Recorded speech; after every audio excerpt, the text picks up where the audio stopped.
Ang sasarap naman!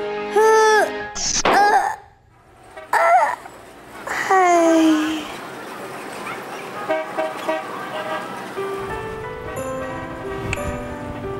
Ito si Jelay.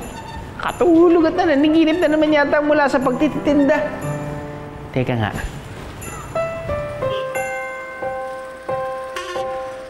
Jelay! Jelay! Ako, feeling ko tatambay na naman siya sa paborito niyang tindahan ng pagkain.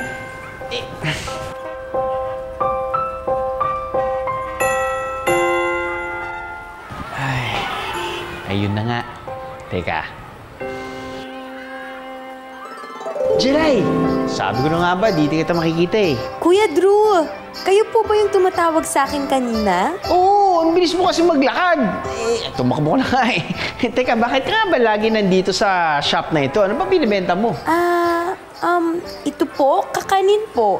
Konti na lang po. Pauwi na rin ho ako eh. Ganun ba? O sige, yung mga tira mo, bibiling ko na lahat yan. Ay naku, salamat po Kuya Drew. Walang problema, basta umuwi ka na pagtapos na lahat ha. May pinag-iipunan ka ba?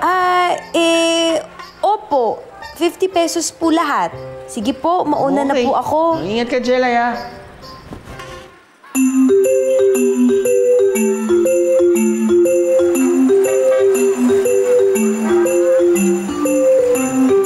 Maruya!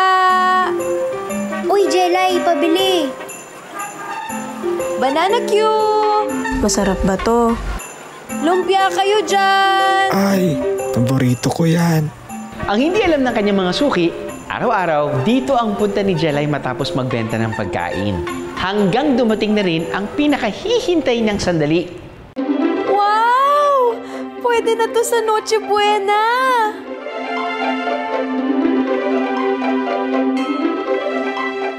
Salamat po!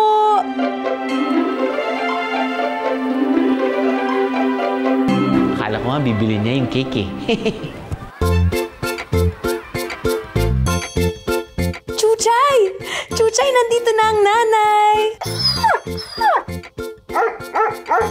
Chuchay!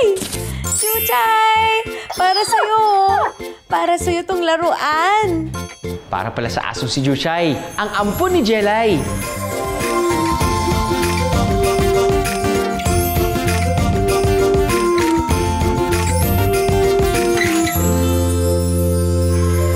Merry Christmas, Chuchay ko!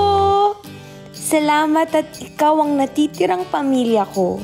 Ngayong Pasko, ipadama rin sana natin ang ating pagmamahal. Hindi lang sa ating kapwa, kundi maging sa ating mga alaga. Aha!